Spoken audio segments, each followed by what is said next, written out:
Good morning, everybody. My name is Charlie Abrahams. I'm the head of the commercial global business at MarkMonitor, and I'm going to be talking to you this morning about how to protect your brand in China, and most importantly, how to win at protecting your brand in China.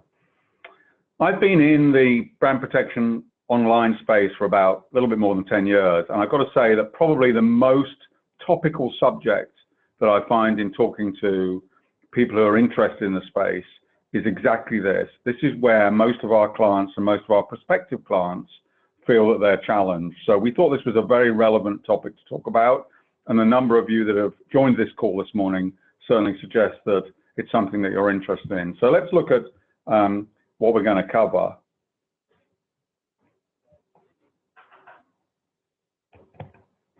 Having difficulty with changing screen. There we go. So this is a quote from Coco Chanel, famous fashion icon. One of the things that you have to understand is that the more successful you are, the more you're going to get copied. And frankly, if you don't get copied and if you don't have challenges from counterfeits, it probably means your brand isn't that successful on the global basis. So it's a kind of cliche, but the more you're copied, the more original and more successful you probably are. So let's talk about what we're going to cover this morning. I'm going to talk about why the Chinese market is important and why so many people are interested in it. I think that's very interesting, got a lot of statistics for you. Then we'll talk about what the opportunities there are for global brands in the Chinese marketplace and what challenges that brings with it, because it's a kind of two-sided coin. And then we'll talk about some tips we have for protecting your brand in that space and what sort of strategy you should put together to enforce within the Chinese countries.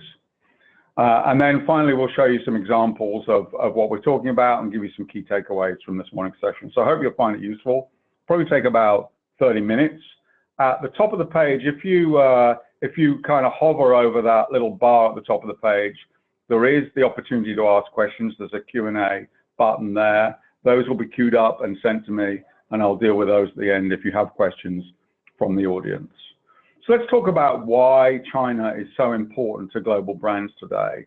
I mean, fundamentally, it's a huge market.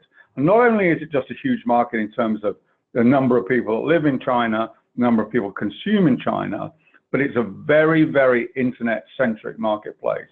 So as it says on this chart, the number of internet users in the Chinese landmass outnumbers the entire US population by 2 to 1. So forget about just the number of people. The number of people are online outnumbers the US population 2 to 1. 40% of all internet users in the world are in the Chinese marketplaces. And shopping online is a big thing in China. We'll talk about this thing called Singles Day, which is kind of their variant of what has become Black Monday in North America or Black Friday in Europe. When everybody focuses on shopping online for a day, you'll see the numbers are just massive compared with anything that we experience outside of that geography. So, if you want to sell goods and you want to sell them on the internet, then you're going to be interested in the Chinese marketplace, because that's where you're going to do something like 40% of the online spend in the world has come from that area. So that's where you're going to find the most large group of consumers that you're going to sell to. So it's a very, very important marketplace for pretty much any brand today, whether they're in fashion, whether they're in electronics, whether they're in consumer goods, whatever their sector is, the Chinese customer base is massive and is online. Let's also look at some things about that marketplace. Look at the chart on the right, first of all. So the growth rate of e-commerce sales in China has dipped in terms of growth rate, but the scale is enormous. As we said, it's just an enormous marketplace where people tend to buy products online. And then if you look at the chart on the left-hand side of the page, it also happens to be the place where most physical counterfeited goods are made and distributed from. So when we talk, never mind online counterfeiting, just talk about global counterfeiting, something like 92%, over 90% of the physical counterfeiting in the world is in the countries that are associated with China. So we've got China, Hong Kong, Macau, Taiwan, etc. That area is hugely represented in the physical counterfeiting statistics for the global economy. So it's a very, very large issue that combines with the fact that people shop online, and online is a place where it's very, very easy to mask your identity and very, very easy to distribute physical goods that are not genuine. So that's why it's a very important place to focus your brand protection program. If we talk about this thing called Singles Day, for those of you that don't know what Singles Day, this is another one of those kind of opportunities to make money that the focus has landed upon, and it's the 11th of November, 11/11, and they call it Singles Day because it's a kind of ironic opportunity to celebrate supposedly not having a partner or not being married, but it also represents the digits of 11/11, and it's just a big day to sell stuff if you're an online Chinese retailer or global retailer selling in China, and the statistics are just enormous. Look at that. If you look at Black Friday or Cyber Monday, in the rest of the world, we're talking about $2 to $3 billion worth of trade. If you look at the way Singles Day has progressed from 2013, it was nearly double that at 5.1 billion. Today, or last year, I should say, last November, it was $17.8 billion was transacted on that single day. And just to give you an idea of the kind of focus that the platforms have, so I was in Asia one Singles Day, I think it was 2015 actually, and it was very noticeable that everybody was focused on the results from Singles Day. So companies' stock is dramatically affected by how they perform on Singles Day. Most of the platforms put in place special offers, and they request or require their brand owners, their listers, their sellers to put special Singles Day only 30% off, 40% off type deals. And Alibaba, for example, has a commitment that if you order by lunchtime in certain geographies, you will get delivery same day if you buy stuff on Singles Day. So a huge emphasis, and you can just see the scale of that in terms of trade is just enormous and is growing very, very fast. So it's a really big thing. It just demonstrates how important the online shopping experience is to consumers and to sellers in the Chinese geographies. So here's an example of also of why it's important. It's not just Chinese brands. Obviously, major Chinese brands like Xiaomi or Haier or Meizu are selling product then, but also this has become a very important day for global brands like Apple and Siemens and Nike. So last Singles Day, 207 countries and regions were included in order. So stuff was being shipped from 207 different regions to Chinese or Asian consumers on those days. And this has now moved from just being mainland China to Hong Kong and Taiwan in terms of a big experience. So again, it's just an exemplification of why the Chinese market is so important for global brands today. This is a huge revenue opportunity that I think everybody recognizes. So let's talk about the opportunities and the challenges that represents. So, okay, as we just said, just reinforcing again, it's a great place to do business because there's lots and lots of consumers and they're all online. The challenge is that it's also a place where it's quite complex in terms of trademark law, in terms of IP law as a whole. It's not the same as Western world. You can't just translate what you understand in England or Germany or France or North America to China or Asia. And it's also the place where, you know, it's not surprising that a lot of counterfeit product, very high proportion of counterfeit products is produced in China, because let's face it, it's the world's workshop. So legitimate products, most clothing, most electronic goods, most product as a whole is manufactured in China, and therefore we shouldn't be surprised that most infringing product is also manufactured in China. So counterfeiting is a kind of way of life there, and therefore, you know, that is the other side of the coin of it's a great place to do business. It's also a risky place to do business because the Chinese consumer is faced with many, many offers that are not genuine, and that's a challenge for people who are taking their businesses and translating those into that marketplace. So we'll talk about that a little more in a moment. One of the things that I notice when I talk to Western brand owners about Asia and China in particular is they haven't always thought very far in advance about the problem. So, for example, I went to see an up-and-coming clothing brand manufacturer in Switzerland a year or two ago, and they said, you know, we don't actually sell in China yet. And what was interesting was that from our research, we found that somebody else was representing their brand very aggressively on Taobao and Tmall and the Asian marketplaces. And that was because they hadn't set up any distribution network there. They hadn't taken ownership of the trademarks and patents relevant to those regions.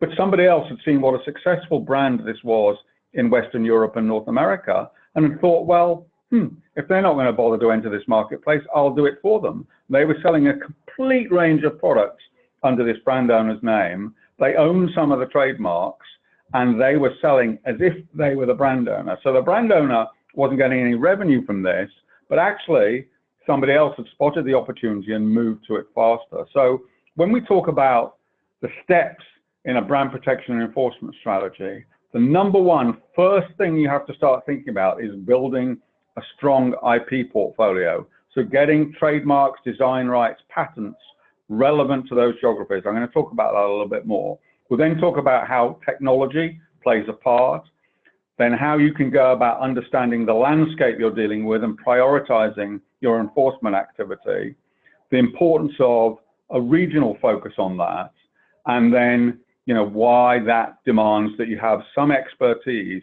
located in the region. And so we're going to talk about those things in terms of putting together a brand protection strategy for the region. So a strong IP portfolio, I cannot overemphasize this. You need to have trademarks in place, you need to have those in local language, and you need to have them in all the relevant classes that you think you're ever going to do business. China is what's known as a first to file geography. So that means chronology of grabbing trademark rights is very, very important. So if you have a brand or you're about to launch a brand, you need to get the trademark rights to that brand in all the relevant classes, in all the relevant languages for the region before you launch the brand. Otherwise, somebody else will do it for you. As I just described, I've seen that with a number of our clients and prospective clients, that when we came to talk about how we would enforce in the region, we found they were lacking much of the IP that would make that easy to do. Doesn't mean it's impossible. We've managed to do that for clients who don't have all their trademark rights in the region, but it's a hell of a lot more difficult. So very, very important to get your trademarks in place, also get patents and design rights in place, because if you don't, somebody else will do that. Somebody will trademark squat a popular brand that has not yet taken up ownership of its rights in the region. That is, you know, that's almost a line of business in itself that people are focusing on over there. The second thing to do is to think about the imagery you've got. Now, most dynamic websites these days change their imagery a lot over the years. What the infringers are very good at is using historic imagery, so not necessarily your latest imagery. And when we come to enforce, we have to show one of our most successful enforcement methodologies is to focus on illegal use of copyrighted imagery. So if you haven't kept copies, you haven't archived the imagery that you used 6 months ago, a year ago, 2 years ago, and the infringer is using that old imagery, when we go to Alibaba or Taobao and say you need to remove this listing because this is the brand owner's copyrighted imagery, we have to prove that that was used on your website at that time and that belongs to you. So it's very, very important you keep a history of your imagery, not just the current imagery. The infringers are very, very clever in doing that. And the way that websites are these days, with a lot of changing pictures, a lot of changing images, for good reason, you just need to keep a good archive of that. And then again, you know, finally, if you're like, you know, a clothing brand that is also being used in the perfume space, it's very, very important to keep the authorization for the usage of that trademark in different classes that you've been granted by the original rights owner. Because when we come to execute, or somebody comes to execute for you in terms of enforcing in this region, that whole authenticity of your trademarks and your usage of those trademarks is a very key platform for that. So I can't overemphasize to you how important it is. We notice this a lot with young brands They haven't always gone and built their IP portfolio in the Chinese regions, and that's very, very important as a foundation going forward. So that's number one step. Second thing is, use technology. So one of the challenges of the internet as a whole is volume. I mean, you could sit down and start doing this work manually to remove listings, but the reality is the volume will kill you, because first of all, there are a huge number of infringements typically, but also the need to follow up, the need to focus, and the need to identify the infringements that are being found by your consumers. So one thing we're focusing on increasingly as an organization is the need to take a consumer-centric approach to dealing with infringements on the internet. So what that is, we want to help you protect your well-intentioned consumers from buying illegally sourced or counterfeit products. So what that means is that there will be some proportion of your customers who just want to buy a fake. They want something cheap, they want something with your brand name on it. They're not going to pay the legitimate price for the product. Frankly, you shouldn't be spending much time worrying about them. They're never going to be converted into revenue for you, and they're not going to care about the quality of the product. The people that you're trying to protect are the people who are out there looking to buy the genuine product, but maybe want to try and get a deal on it. They want it a little bit cheaper than if they go and buy it in a high street store. And the challenge with those people is that they're the ones that are being most easily duped by counterfeits that look like they're genuine. So what we attempt to do using technology is to filter out the listings that they're going to find most easily. So the listings that appear at the top of the list when you search in a particular way for a particular product. The listings that are relevant in the country where the consumer is sitting. So I don't know if you realize this, but if you sit in London or you sit in Munich or you sit in New York and you search on a Chinese marketplace for a product, you will get a very different set of results than if you're sitting in Beijing or Shanghai doing that, because all platforms, all marketplaces, and the search engines themselves, if you're just searching on the internet, localize the results they're getting. So if your technology doesn't search from the local geography, you will not get the results that a Chinese or Asian consumer is getting. So the way that we overcome that is we have a massive, what's called proxy network. So that when we want to see what a Chinese consumer would be finding on Alibaba, we're searching from inside China. We're running our searches through an IP network that's located in China. So we're getting the exact same results that a Chinese consumer would get. If you're just sitting here in London with a computer set up to search the internet, you would not get those results. And what's important to you is that you're trying to protect your Chinese consumers who are well-intentioned, who are attempting to buy genuine products. You shouldn't be worrying so much about the ones that are just out to get something cheap that looks a bit like your product. So what technology can enable you to do is to get exactly the same results that a consumer would get in the geography who's looking to buy a genuine product. And we use some very clever data science capabilities to filter to the top the listings that would be most relevant to somebody who's searching in a given country for the genuine product. So that's why technology is important. You cannot clean the internet. Doesn't matter who you employ, as good as MarkMonitor is or as good as any other vendor is, you're not going to clean the internet. So what you have to do is to try and remove the listings that are most likely to be found by the well-intentioned consumer. Very, very important message, and only technology can help you do that. So then, really, there are two key strategies that we try to advise our clients to employ when we're talking about enforcement. So start by understanding the scope of the problem, understand how big it is, where it is, what regions it's in, what kind of search terms the infringers are setting up their listings to get. But then really two strategies. One of those is remove what is most visible to the well-intentioned consumers, which I've talked about already. Keep sending delisting notices. One of the great things, again, about technology is that most of the major platforms, so the Alibabas and Tmals and Taobaos this world, have technology-centric enforcement processes that we interface with directly. So, they're used to dealing with volume. They have hundreds or thousands of people in their abuse teams ready to remove listings when they're sent from a well-recognized source.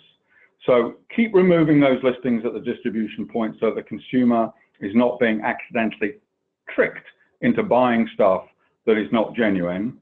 But also try and find the people, link, using technology again, the people who are what we call high value targets. So this is people who are networks of sellers who are actually manufacturing and then reselling the product on the internet, on the marketplaces in China, across many, many seller names, many, many seller listings. So try and connect those together and do a number of things. One of those might be involve investigation, actually go and find the factories that are making the product and try and eliminate those, but also use what we call the marketplace demerit systems.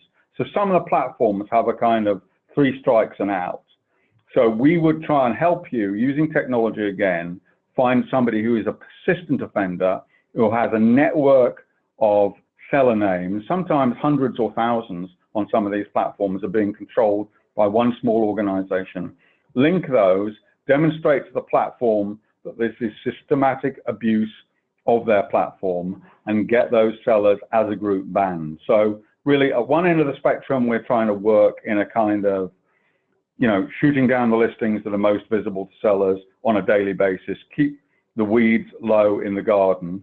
On the other end of the spectrum, we're trying to help you find the people who are systematically building lots and lots of listings, manufacturing counterfeit products, and spend probably more resource on dealing with those on a case-by-case basis. So really those are the two ends, those are the yin and yang of enforcing in the Chinese region, I would say.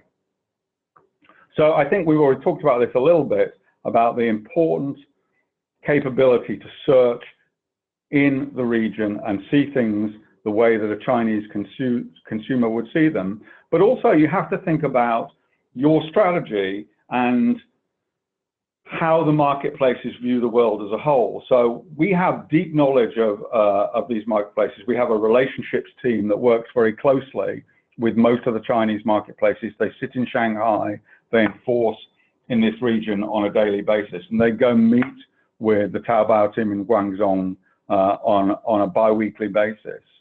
So understanding the specifics, being part of the good faith program, as it's called, will accelerate the ease with which you get listings removed. But also it's very important to understand your own distribution within the network, because we've sometimes started work for a client and we've actually found that their distributors, they didn't necessarily have a list of them for China or for the Asian regions.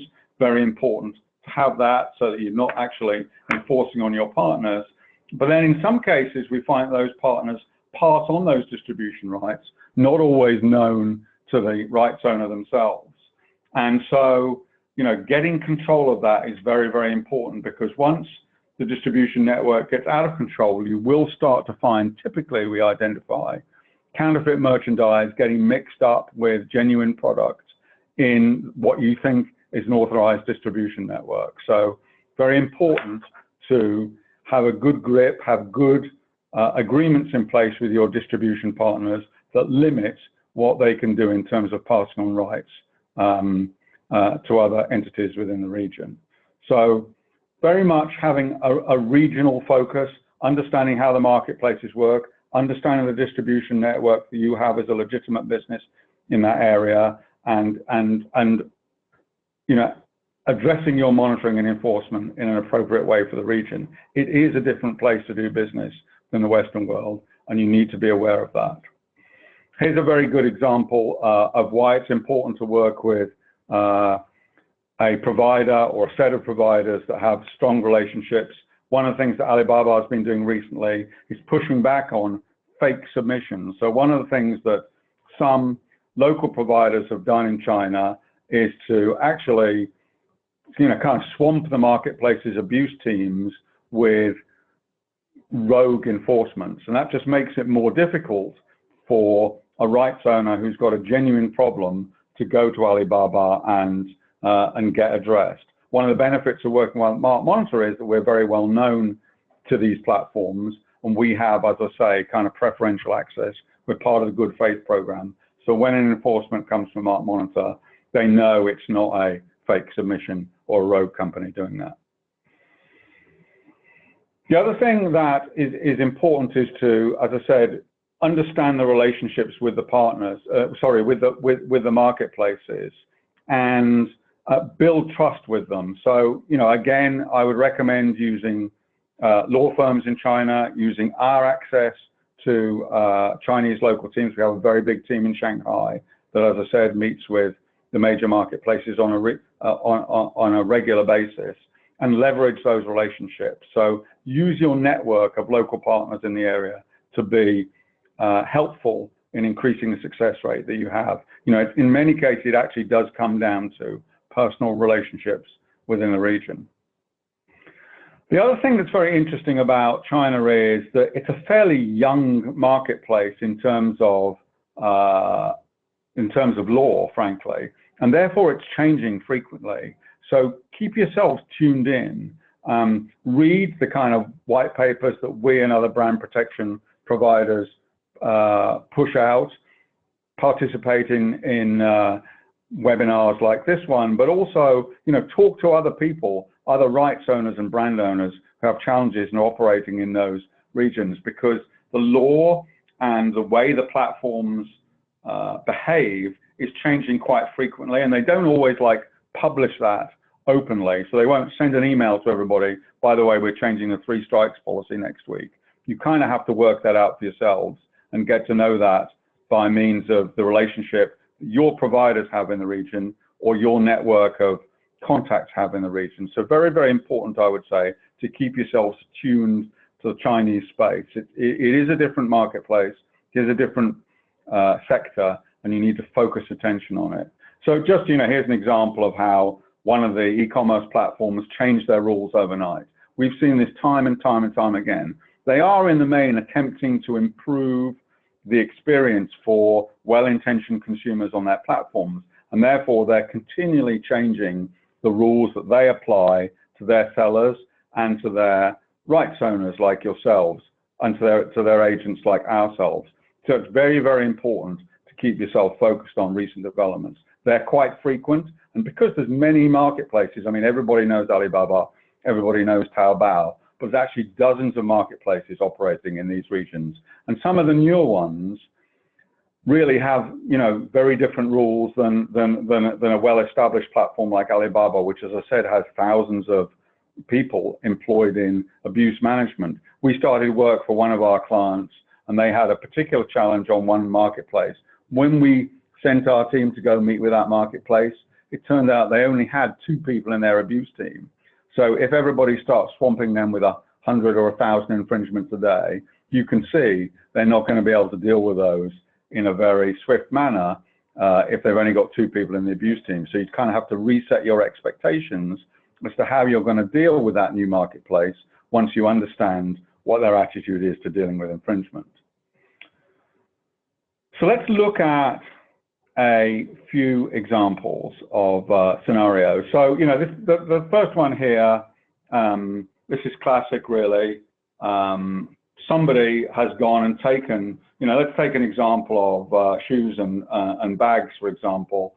Somebody who's in the shoe business, leather goods business, will have trademarked their well-known brands in that class, but they may not have thought of trademarking it in something related to it, like bags or belts. And, we found on occasions that somebody else has gone out and grabbed those trademarks and kind of done brand diffusion for you. So they have extended your brand, started making something that you haven't considered to be part of your business so far.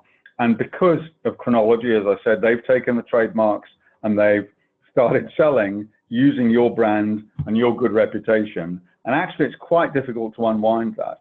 So it's quite difficult for you to go back and get those trademarks reassigned to you. So very, very important, again, as I said, to take ownership of relevant trademarks in any sector that you think that you're going to be doing business in the future, or any sector that you think is related to your business.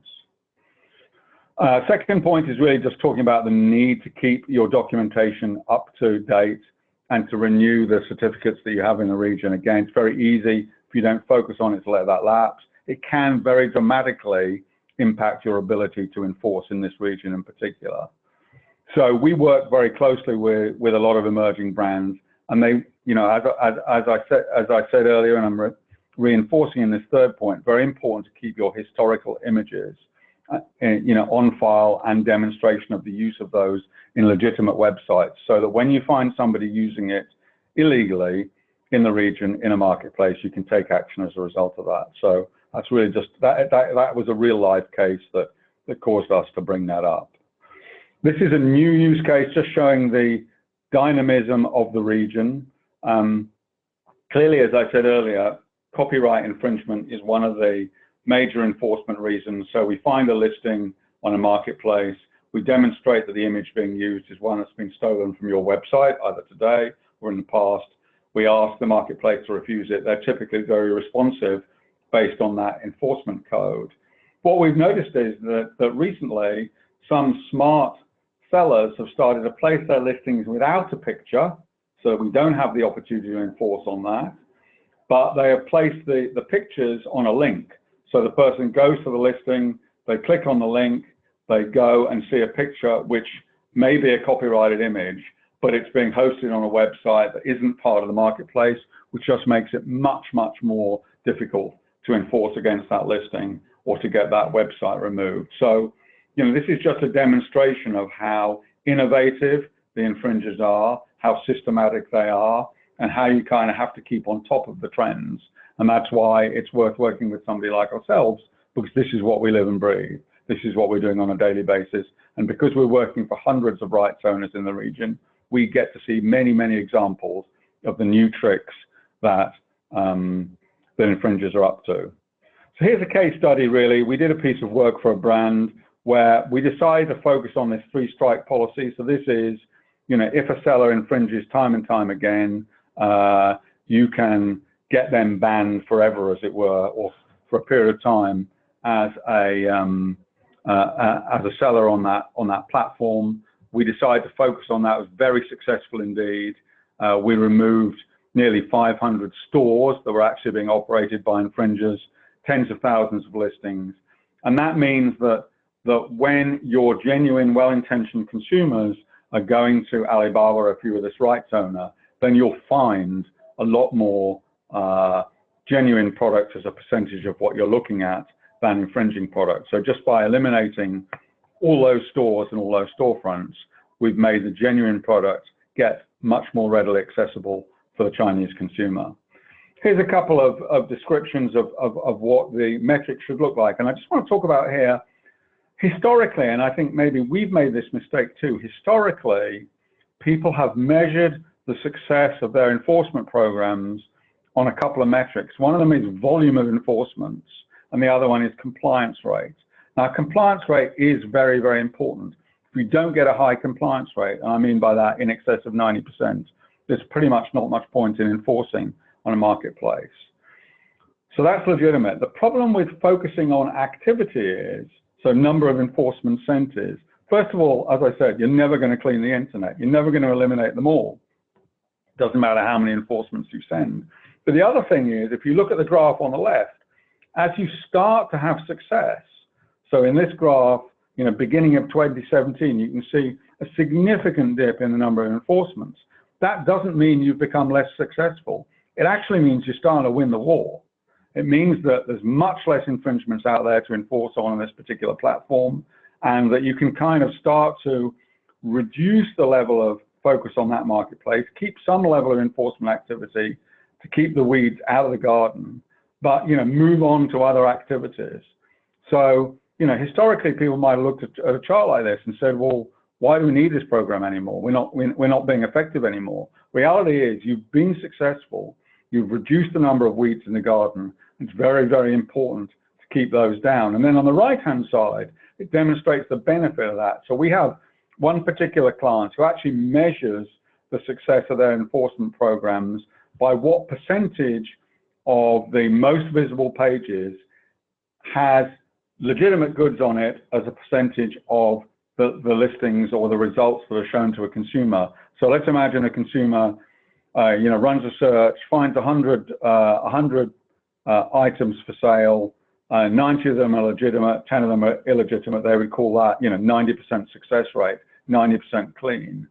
So they measure their success rate by getting their enforcement to a stage where when a legitimate consumer is searching for their product, they're finding a very high proportion of legitimate versus counterfeit or infringing merchandise. So, what you see there is that as you push down on the number of illegitimate listings in a particular place, the gap left is there for you to generate revenue, for you to sell legitimate goods. And that's a very good way of measuring the success of your program. So just wrapping up, let's talk about some key takeaways from this. China is, and actually the whole of that region, not just mainland China, Taiwan, Hong Kong, all the other associated countries out there, is a huge place to do business, also a huge place for counterfeit trade. So it's very, very important place for you to, start focusing your attention. I'm sure most of you that are on this call already come preaching to the converter. You wouldn't be on the call if you weren't interested. But, it is, when you look at some of the statistics, it's amazing how much this geography dwarfs the rest of the world when it comes to online revenue opportunity. So, it's an important place to do business, an important place to generate revenue because it's going to determine the success of your company going forward. But it is very challenging. It's a different environment. Language is different, quite obviously. The way you go about your business is somewhat different. You need to work with partners, law firms, ourselves, who have the expertise in working in these regions, who have people in the geography. And, those partners of yours have to be willing to get very close to the platforms, to work with the platforms, understand the changes that the platforms make to their enforcement rules, to their processes, in order for you to be as successful as possible in enforcing in the region. So those are the key takeaways from the session. I hope you've enjoyed it. I have a couple of minutes for questions. I've had one or two questions in. There's one here, which is, what do I think the trend is for, the region? Do I think there'll be more infringement? Do I think there'll be less infringement going forward? That's kind of the $64,000 question. I think there's no question that the more established marketplaces are increasing their focus on dealing with illegitimate activity on their platforms. Alibaba floated part of their business on the New York Stock Exchange a couple of years ago. There's no question that they have made a lot of steps to make it easier for us to enforce on Alibaba and the sister companies, daughter companies like Taobao and Tmall. Since then, the challenge is that as we push the infringers off those platforms, they find other platforms to work on, and new marketplaces are springing up, social media platforms are springing up where counterfeit merchandise is being sold. So in some ways, I'm optimistic that working with the major platforms is becoming more systematic. They have their own processes, electronic processes, which we can integrate with. But I have no doubt that the counterfeiters will keep finding new places to sell products.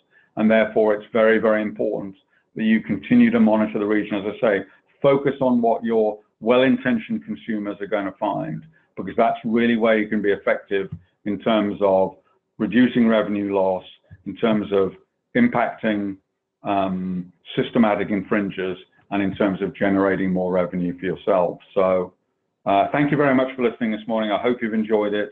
And if you have any questions or you have any further issues, please feel free to reach out to us via MarkMonitor.com.